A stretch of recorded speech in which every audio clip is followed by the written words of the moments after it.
What does it mean to be a disciple? ¿Qué significa ser un discípulo de nuestro Señor Jesucristo? Un discípulo es alguien que ha sido bautizado y está dispuesto a tomar sobre sí el nombre del Salvador y seguirle. Un discípulo aspira a llegar a ser como Él, guardando sus mandamientos en la vida terrenal, tal como un aprendiz procura llegar a ser como su maestro. Muchas personas escuchan la palabra discípulo y piensan que solo significa un seguidor, mas el auténtico discípulo es una condición o un estado del ser. Esto indica que es más que aprender y aplicar una lista de atributos personales. Los discípulos viven de tal manera que las características de Cristo están entretejidas en las fibras de su ser. Escuchen la invitación del apóstol Pedro para llegar a ser un discípulo del Salvador. Vosotros también, por esto mismo, poned toda diligencia en añadir a vuestra fe virtud, y a la virtud conocimiento, y al conocimiento templanza, y a la templanza paciencia, y a la paciencia piedad, y a la piedad afecto fraternal, y al afecto fraternal amor. Como pueden ver, se requiere más de un hilo para tejer el tapiz espiritual del discipulado personal. En los días del Salvador, había muchos que afirmaban ser justos en algún que otro aspecto de sus vidas. Ellos practicaban lo que yo he llamado la obediencia selectiva.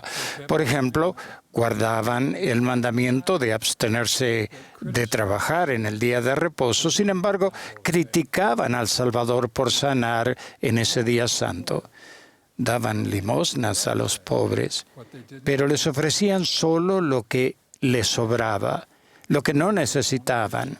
Ayunaban, pero ponían caras largas. Oraban solo para ser vistos por los hombres. Jesús dijo, con sus labios me honran, pero su corazón lejos está de mí. Tales hombres y mujeres se centran en dominar un atributo o una acción específicos, sin que esto necesariamente suponga que en sus corazones han llegado a ser como Él es. Sobre estas personas Jesús declaró, muchos me dirán en aquel día, Señor, Señor, no profetizamos en tu nombre, y en tu nombre echamos fuera demonios, y en tu nombre hicimos muchos milagros. Y entonces les declararé, nunca os conocí, apartaos de mí, hacedores de maldad. Los atributos del Salvador, tales como los percibimos nosotros, no constituyen un guión que hay que seguir ni una lista que marcar. Son características entrelazadas e integradas que se desarrollan en nosotros en forma interrelacionada. No podemos adquirir una característica de Cristo sin obtener o influir otras a su vez. A medida que una característica se hace fuerte, también se fortalecen muchas otras. De la segunda epístola de Pedro y de la sección 4 de Doctrina y Convenios, aprendemos que el fundamento es la fe en el Señor Jesucristo. Medimos nuestra fe por lo que nos lleva a ser por nuestra obediencia. Si tenéis fe en mí, el Señor promete, tendréis poder para hacer cualquier cosa que me sea conveniente. La fe es un catalizador, un agente de cambio. Sin obras, sin una vida virtuosa, nuestra fe no tiene poder para activar el discipulado. De hecho, está muerta. Entonces, Pedro explica que hay que añadir a vuestra fe virtud. Esa virtud es más pura, es mucho más que una pureza sexual. Es un estado de limpieza y santidad en la mente y el cuerpo. La virtud es también un poder. Al vivir el Evangelio con fe, tendremos poder para ser virtuosos en cada pensamiento. Nuestras mentes se vuelven más receptivas a las impresiones del Espíritu Santo y a la luz de Cristo. Personificamos a Cristo no solo en lo que decimos y hacemos, sino en lo que somos. Pedro sigue diciendo, añadir a tu virtud conocimiento. A medida que llevamos vidas virtuosas, llegamos a conocer a nuestro Padre Celestial y a su Hijo de un modo especial. El que quiera hacer la voluntad de Él, el Padre, conocerá si la doctrina es de Dios. Este conocimiento es el testimonio personal, producto de la experiencia personal. Es el conocimiento que nos transforma de modo que nuestra luz se llega a su luz y nuestra virtud ama. Viviendo virtuosamente, avanzamos desde el yo creo hacia el glorioso destino del yo sé. Padre Pedro nos exhorta a añadir al conocimiento templanza y a la templanza paciencia. Como discípulos templados, vivimos el Evangelio de un modo equilibrado y constante. No tratamos de correr más a prisa de lo que nuestras fuerzas nos permiten. Seguimos avanzando diariamente sin inmutarnos ante los desafíos de la vida terrenal. Al ser templados de este modo, desarrollamos paciencia y confianza en el Señor. Somos capaces de apoyarnos en sus designios para nuestras vidas, aun cuando no lo vemos con nuestros ojos naturales. Por tanto, podemos estar tranquilos y saber que Él es Dios. Cuando enfrentamos las tormentas de la tribulación, preguntamos, ¿qué deseas tú que yo aprenda de esta experiencia?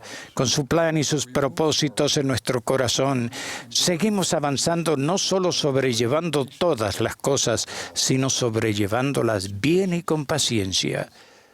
Pedro enseña que esta paciencia nos conduce a la piedad. Así como el Padre es paciente con nosotros, sus hijos, nosotros nos volvemos pacientes con los demás y nosotros mismos. Nos deleitamos en el albedrío de los demás y en la oportunidad que eso les concede de crecer línea sobre línea, más y más resplandecientes hasta el día perfecto. En el paso de la templanza a la paciencia y de la paciencia a la piedad, nuestra naturaleza cambia. Ganamos el afecto fraternal, que es un sello distintivo de todos los verdaderos discípulos. Al igual que el buen samaritano, cruzamos el camino para ministrar a quien nos necesite, aun cuando no pertenezca a nuestro círculo de amistades. Bendecimos a quienes nos maldicen. Hacemos el bien a quienes nos ultrajan. ¿Existe algún atributo más divino o más semejante a Cristo? Testifico que los esfuerzos que hagamos para llegar a ser discípulos de nuestro Salvador ciertamente se van acumulando hasta que llegamos a poseer su amor. Este amor es la característica que distingue a un discípulo de Cristo. Si yo hablase lenguas humanas y angélicas y no tengo caridad, vengo a ser como metal que resuena o címbalo que retiñe. Y si tuviese profecía y entendiese todos los misterios y todo conocimiento, y si tuviese toda la fe de tal manera que trasladase los montes y no tengo caridad, nada soy. La fe, la esperanza y la caridad son los atributos que nos califican para la obra de Dios. Y ahora permanecen estas tres, pero la mayor de ellas es la caridad. Hermanos y hermanas, ahora más que nunca no podemos ser discípulos a tiempo parcial. No podemos ser discípulos solo con respecto a un punto de doctrina u otro. Necesitamos toda la constelación de características que proceden de la fe en Cristo, entre ellas las que hemos tratado hoy, para poder permanecer firmes en estos últimos días. Conforme nos esforcemos de todo corazón para ser verdaderos discípulos de Jesucristo, estas características se irán entretejiendo, integrando y fortaleciendo en nosotros. No habrá diferencia entre la bondad que manifestemos hacia nuestros enemigos y a la que expresamos a nuestros amigos. Igual de honestos cuando nadie nos mire como cuando nos observen. Seremos tan devotos a Dios en la escena pública como en nuestros aposentos privados. Testifico que todos podemos ser discípulos del Salvador. El discipulado no tiene límites de edad, género u origen étnico. Mediante nuestro discipulado individual, nosotros, los santos de los últimos días, conformamos colectivamente una fuerza para bendecir a nuestros hermanos y hermanas de todo el mundo. Ahora es el momento para renovar nuestro compromiso de ser sus discípulos con toda diligencia. Hermanos y hermanas, todos somos llamados a ser discípulos de nuestro Salvador. Que esta conferencia sea su oportunidad para empezar, como en los días antiguos, y allegarse al Señor con todo su corazón. Esta es su iglesia. Comparto mi testimonio especial de que Él vive. Que Él nos bendiga en nuestro propósito eterno de llegar a ser discípulos devotos y valientes. En el nombre de Jesucristo. Amén.